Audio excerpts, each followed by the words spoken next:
তোমরা যারা কিশোর তরুণ ছেলে অনেকেই আছো, কোনোভাবেই বুঝতে চাচ্ছ না, তুমি মনেই করো না যে তোমার যে মানুষ, তুমি যে মুসলমান, এবং তোমার যে 14 বছরের পর থেকে তোমরা যারা বালেগ হয়েছ, অর্থাৎ যাদের উপরে গোসল ফরজ হয়েছে, যাদের বীর্যপাত হয়, গোসল ফরজ হয়, সেদিন থেকেই তোমার হিসাব পুরাপুরি 100 তোমার প্রতিটা নিঃশ্বাসের হিসাব উঠতেছে আমল নামার মধ্যে।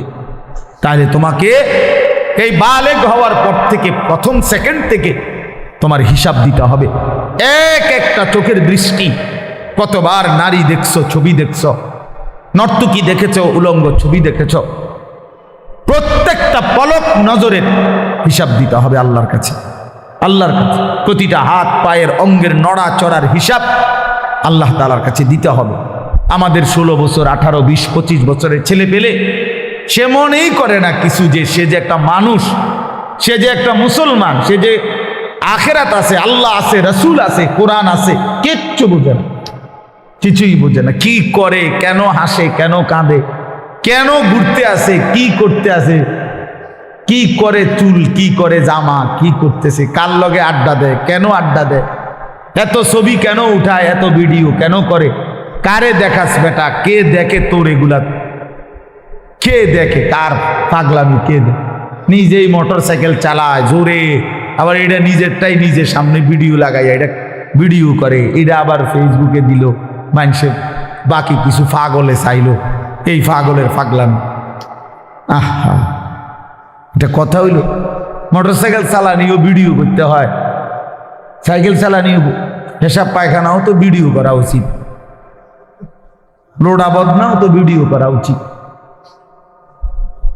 আহা, এত ফালতু একজন সুস্থ স্বাভাবিক মানুষের জীবন হতে পারে না, যাকে আল্লাহ তাআলা ন্যূনতম আকল দিয়েছেন। হ্যাঁ, কাউকে আল্লাহ তাআলার যখন লানত হয়, আমি এই জন্য প্রায় বলি, কারো উপরে যখন আল্লাহর লানত বর্ষণ হয়, তো আল্লাহ তাআলা তার স্বাভাবিক আকল সরায় দেয়। আদাল্লাহুল্লাহু আলা ইলমিন, আল্লাহ তাকে তখন পথভ্রষ্ট করে দেয়। ওয়া খাতামা আলা সামঈহি ওয়া কলবি, আল্লাহ তাআলা তার কানে এবং অন্তরে মোহর মেরে দেয়। ওয়া জাআলা আলা বাসারিহি গিশাওয়া, আল্লাহ তার চোখের সামনে পর্দা ফেলে দেয়, ফলে আর সে কিছুই শোনে না, কিছুই বোঝে না, কারণ দিল তো বন্ধ, কানও বন্ধ, চোখও বন্ধ, আবদ্ধ। সে আর আলোর রাস্তা, হেদায়েতের রাস্তা দেখবে কোত্থেকে? সে জান্নাতের রাস্তা দেখবে কোত্থেকে? সে ডানে বামে যেদিকেই তাকায় তখন নারী দেখে, ছবি দেখে। সে যখনই হাঁটে চলে তো ছাতের কিছু অসৎ বন্ধু, চরিত্রহীন কিছু লম্পট, এগুলো সারাক্ষণ কোনো মেয়ের কথা, নারীর কথা, উলঙ্গ কথা, অশ্লীল কথা, গালি গালাজ, একটা আরেকটারে লাথি মারে, একটা আরেকটারে ধাক্কা মারে, একটা আরেকটারে দায়িত্ব ধরে। হ্যাঁ, এই নাহলে বিশ্রী কুকুর বিড়ালও যে কথা বলে না, জন্তু জানোয়ারও যে কথা বলে না, এমন হাইওয়ান জানোয়ারের মতো কথাবার্তা বলে, নারী, ছবি, অশ্লীল উলঙ্গপনা, অশালীন অঙ্গভঙ্গি, খালাস। এভাবেই দিন শেষ। বাদ কতগুলো খাইছে, আবার জানোয়ার ঘুমায় গেছে, ভোর হইলে আবার জানোয়ার উঠছে। না এশার নামাজ, না ফজরের নামাজ, না জোহরের নামাজ, না আসরের নামাজ, কোন নামাজের কোনো খবরই নাই। কারণ জানোয়ারের আবার নামাজ কি, কুকুরের আবার নামাজ কি, শুকরের আবার নামাজ কি, কুত্তা বিলের আবার নামাজ কি, জন্তু জানোয়ারের আবার সেজদা কি? বুঝেন নাই কথা? অতটি সিদ্ধান্ত নিছে যে আমি মানুষ হব না, আমি হব জানোয়ার, আমি হব কুকুর বিড়াল, আমি হব রাস্তার পশু। অতএব রাস্তার পশুর যেমন কোনো আল্লাহ নাই, বন্দিগি নাই, ইবাদত নাই, আমারও নাই, আমারও নাই, আমারও নাই। এই জন্য ছেলেরা, বাবারা, ছেলেদের দায়িত্ব তোমরা নিজেকে নিয়ে ভাবা, কি করছো? বাবাদের দায়িত্ব আপনাদের ভাবা, আপনারা আপনাদের সন্তান গড়তেছেন নাকি কি করতেছেন? সন্তানরে কি করলেন? আপনি তো সংসার করছেন কইলেন, আমি তো সব শুনে প্রতিদিন বলি যে সংসার বলতে কি বুঝলেন? আপনি যে কইলেন আমি আজকে 30 বছর সংসার করলাম, কিতা? খাট পালং সোফা ফার্নিচারেরই সংসার কয় না বউ বাচ্চারে কয় সংসার? একটা মানুষ যদি বলে যে আমি পরিবার নিয়ে এনে বেড়াইতে আইছি, তো পরিবার নিয়ে বেড়াইতে আইলে এ কথা বললে তার মানে খাট সোফা টোফা বেটার ঘরের ফার্নিচার এটি লই আইছে বেড়াইতে নাকি? কি কি নিয়ে আইছে? বউ বাচ্চা নিয়ে আইছে, এই না কথা বুঝায়। তাইলে সংসার বলে বউ বাচ্চারে, পরিবার বলে বউ বাচ্চারে, এই মানুষগুলার এক সংসার বলে। খাট পালংরে কি বলেন? এগুলো তো বদলায় যায়। এগুলো তো আমনের আমলও আপনি চেয়ার বদলাইছেন, বদনা বদলাইছেন, বালতি বদলাইছেন। আমনের নিজের আমলেও তো আপনি 40 বছরের ভিতরে কত আসবাব বদলাইছেন না? আগেরটা পুরান, সুন্দর লাগে না মডেল, নতুন করে কিনছে। তো এগুলো তো কিচ্ছু না, মানুষগুলো হলো আমার সংসার। তাহলে আমার ছেলে মেয়ে নামাজ পড়ে না, পর্দা করে না, আল্লাহর নাম জানে না, কোরআন শরীফ পড়তে জানে না, বউ পর্দা করে না, রাস্তার লগে পুকুর বেড়ি গোসল করে, তামাম মানুষ চাইয়াতায়। এই অসভ্য নারী, এই বেডিও অসভ্য, এই বেডির জামাইও অসভ্য, একেবারে 100% অসভ্য। দোনোটা অসভ্য, দোনোটা অসভ্য। বেড়াটাও অসভ্য, বেডিটাও অসভ্য। তে বেটারও কোনো লজ্জা নাই, তে মানুষের বেডি চায় আর তার বেডিরে মানুষে চায়, খালাস। হ্যাঁ, নাই তো এই বেশরম 30 বছরের কামাই দিয়া বেটা তোর বউয়ের জন্য একটা গোসলখানার ব্যবস্থা করতে পারলি না বেটা, তুই কি এর বেটা? বেটা অপদার্থ বেটা, তোর বেড়ই বলে কে বেটা? তো অপদার্থ ছাড়া আর কিচ্ছু না।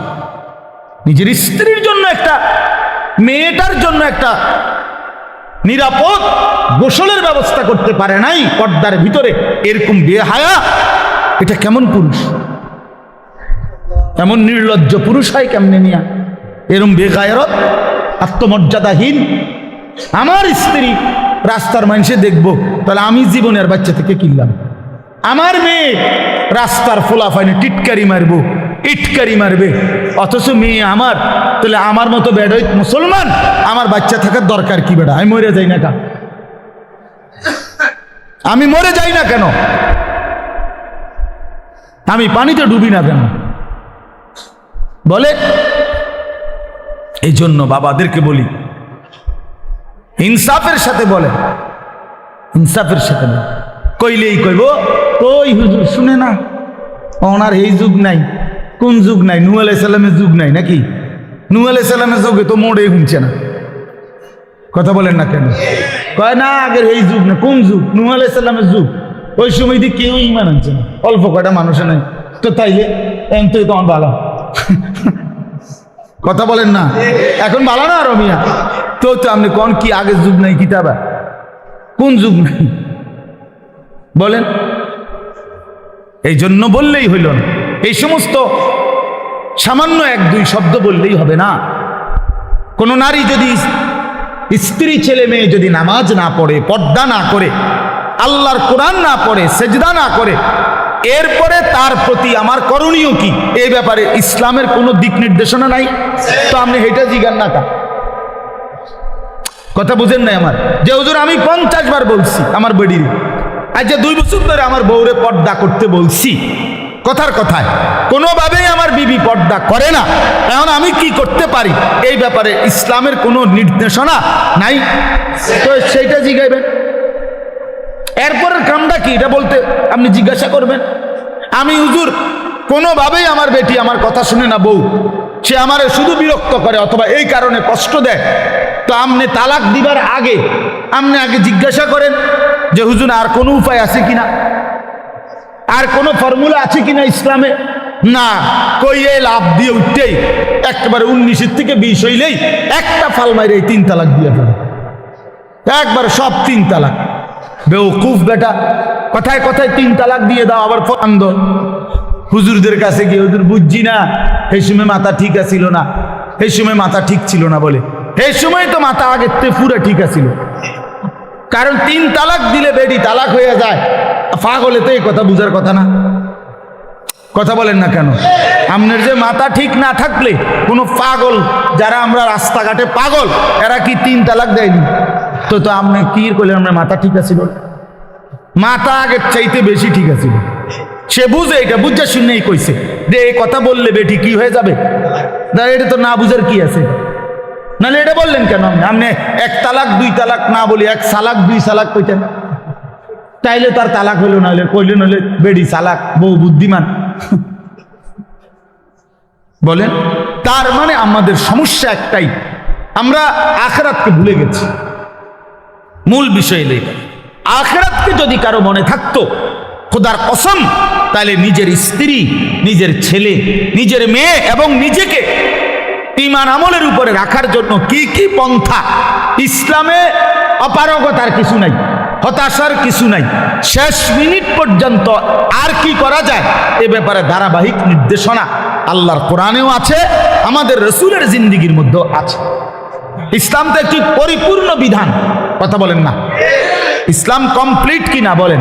তাহলে যদি পূর্ণ বিধান হয়, তাহলে এমন একটা জায়গা তাইয়া হুজুর আমি আটকাইয়া গেছি যে এইখান থেকে আইসা এবারে আর ইসলামের কোনো হুকুম নাই, এমন হইলে তো এটা পরিপূর্ণ বিধান হইল কই?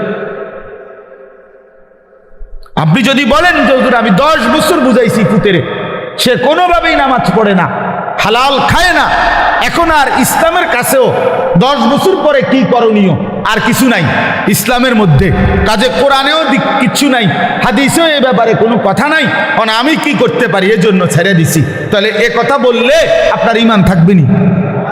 কথা বলেন, ঈমান থাকবে নি? কারণ ইসলাম তো একটি পরিপূর্ণ বিধান, কিয়ামত পর্যন্তের জন্য বিধান। তাহলে পৃথিবীর শেষ ইসরাফিল ফু দিলেও যদি কোনো প্রশ্ন আসে, কোনো বিষয় আসে, সেটার সমাধানও আল্লাহর কোরআনে আছে, রসুলের জিন্দিগিতে আছে। আজ এই কথা বলার কোনো সুযোগ নাই বাবা, একজনই বুঝেন। আপনি একজনরে বললাম, মনে করেন আমি একজনও যদি বুঝেন আমি সার্থক। আমি ব্যক্তিগতভাবে কোনো সময় সংখ্যার কাঙ্গালি করি না, এটা সবাই জানে, আগের থেকেই আমার এই তবিয়ত, অর্থাৎ কয়জন এটা নিয়ে আমার কোনো সময় কোনো মাথা ব্যথা নাই। আমি বলতে থাকি আজকে 21 বছর আমার এই জিন্দিগি, আলহামদুলিল্লাহ, অর্থাৎ বলতে থাকা দরকার আমার। কয়জন?